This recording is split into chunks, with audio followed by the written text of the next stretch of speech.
Baik, perkenalkan nama saya Nikodemus, NIM 2210417802. Kelas F1 Konversi, jurusan Manajemen, Fakultas Ekonomi dan Bisnis Universitas Pancabakti Pontianak. Mata kuliah Manajemen Pemasaran Lanjutan dengan dosen Pak Adi Mursalin SE MM. Pada kesempatan kali ini saya akan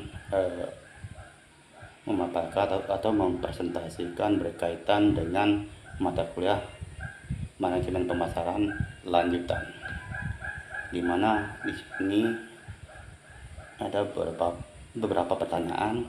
Yang pertama itu berkaitan dengan produk apa yang pernah dibeli, atau kalau di sini saya tambahkan lagi yang sering dibeli. Artinya produk yang hampir rutinitas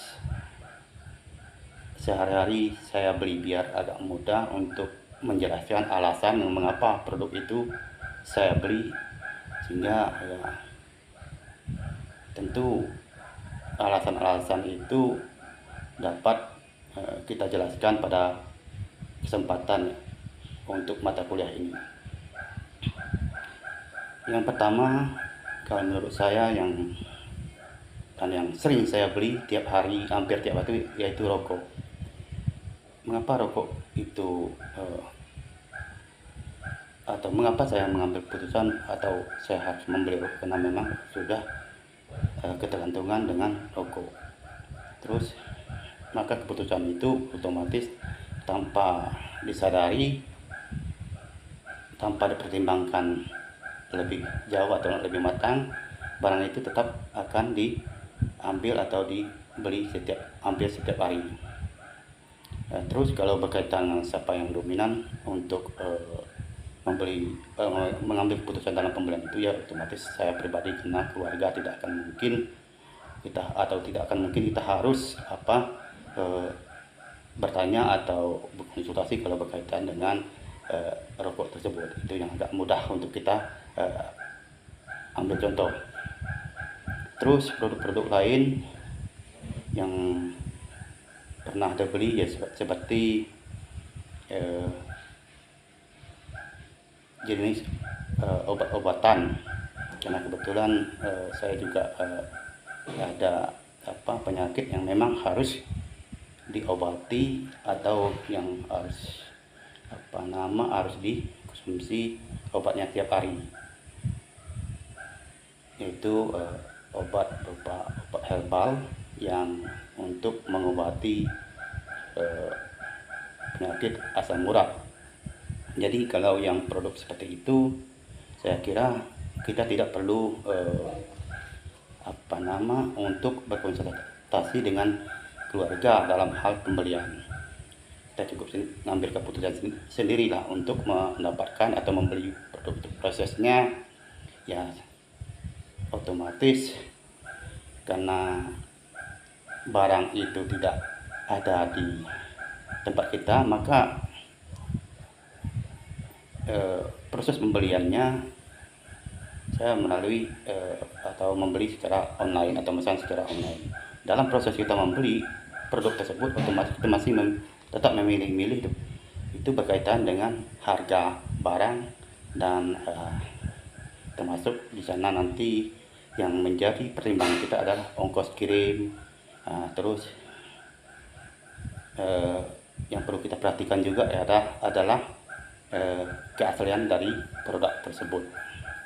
Terus yang mengambil keputusan, yang dominan mengambil keputusan itu ialah otomatis saya sendiri, karena barang itu menjadi barang yang dibeli dalam jangka waktu tertentu, sehingga sepertinya barang tersebut memang, atau produk tersebut adalah produk yang rutinitas dibeli.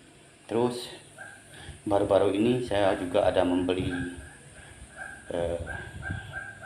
barang ringan, barang yang betul-betul dibutuhkan untuk menyalurkan hobi seperti senter kepala, karena saya orang yang hobi berburu, maka saya menganggap itu sesuatu yang perlu dan penting.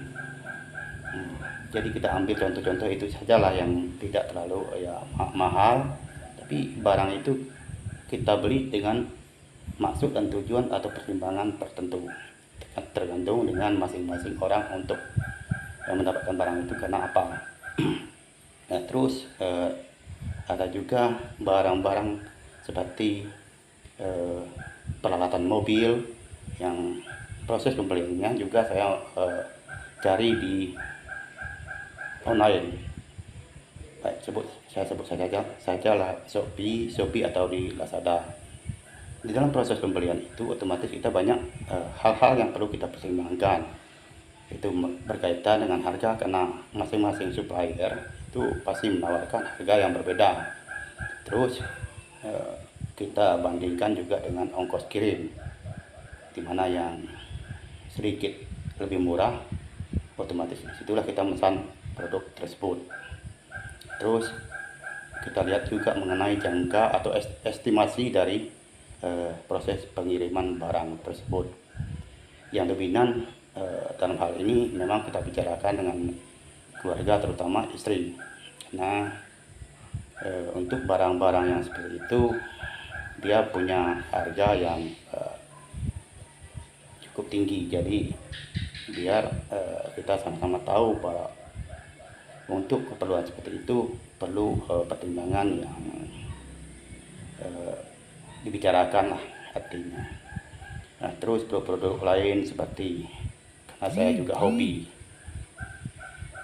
beternak, seperti beternak ayam, jadi produk-produk seperti pakan ayam juga menjadi sesuatu yang rutinitas saya beli hampir setiap minggu. Cuman barang tersebut karena kita sudah tahu di mana lokasi atau tempat penjual itu, saya kira proses pengambilan keputusan itu tidak terlalu dipikirkan. Jadi sekali melihat barang itu sudah habis, ya otomatis tidak perlu kita konsultasi atau ngasih tahu ke istri. Jadi memang faktor-faktor daripada kita mau mendapatkan sesuatu itu, karena memang mendapatkan produk itu karena memang dibutuhkan.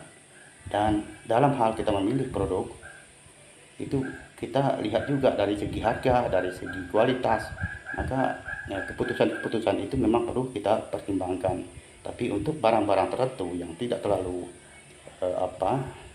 itu saya kira tidak perlu kita konsultasi atau kita musyawarahkan lebih jauh dengan pihak keluarga, kecuali untuk produk-produk yang pemakaiannya jangka panjang, terus dengan harga atau nilai yang cukup tinggi, itu sangat perlu untuk kita bicarakan dengan pihak keluarga. Dan mengenai keperluan apakah mendesak atau tidak, itu yang perlu kita pertimbangkan dalam membeli suatu produk. Mungkin itu saja yang dapat saya sampaikan pada kesempatan kali ini. Mudah-mudahan bermanfaat. Mudah-mudahan ini menjadi inspirasi kita apakah dalam kita menentukan pembelian suatu produk. Apakah produk itu berguna pada saat itu atau bisa dikesampingkan atau ditunda. Jadi proses pembelian itu kan banyak pertimbangan yang perlu kita pikirkan, terutama untuk barang-barang tertentu yang nilai jual atau nilai atau harganya lumayan tinggi. Mungkin sekian dari saya. Seandainya ada yang kurang mohon dimaafkan. Akhir kata saya ucapkan terima kasih dan selamat sore.